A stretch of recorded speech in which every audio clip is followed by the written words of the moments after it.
cregueu que és la més general, es diu així, hi ha una part de Castelló i poca cosa més. Després, vull dir que no és una forma especialment, no té molta extensió.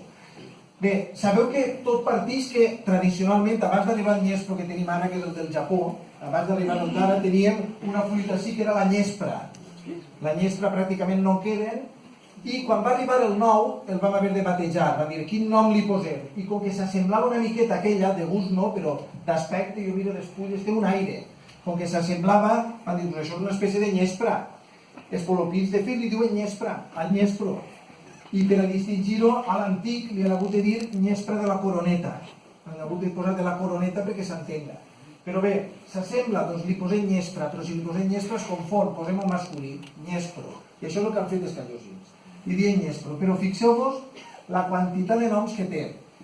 Hi ha pobles, abans d'arribar l'alvocat, l'auacate, que així els callosins tenim una feina important, ja que està arribant el que ara es diu aguacate pel castellà, els callosins haurien de fer l'esforç de dir-ho en valencià, que es diu alvocat, hauríem de dir albocats. Bé, abans d'arribar l'alvocat, els de Guardamar i alguns pobles del sud, quan van veure això, i van dir, això són aguacates.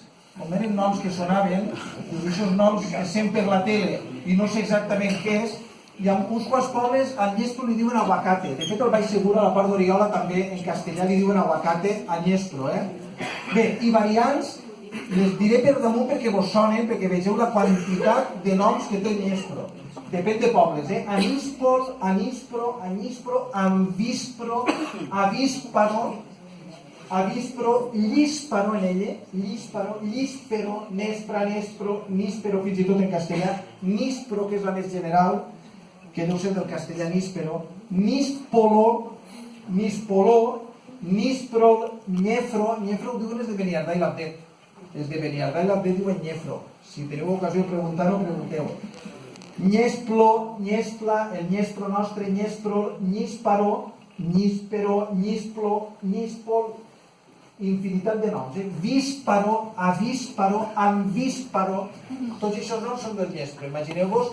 I ara sí, també és per a fer-nos una pregunta. Davant de tota aquesta diversitat, lògicament, els acadèmics, els que fan diccionaris, els que hauran de decidir quina és la forma. A veure, no vol dir que siguin incorrectes, totes són correctes, cada poble ha de dir la seva. Però a vegades els callosins diem, la bona de ser de Callosa perquè ho diem és de Callosa. Això és relatiu. El torró, el de Xixona li diuen terró. I clar, dius, com que el de Xixona diuen terró, hem de posar com a nom estàndard terró. Doncs depèn, si hi ha motius suficients perquè guanyi la forma xixonenca es farà, però si no guanya s'haurà de posar torró i és de Xixona. O per exemple, Onil és el poble que fan nines. Sabeu que Onil fan nines. I Onil no diuen nina, diuen muñeques. Segurament perquè en fan.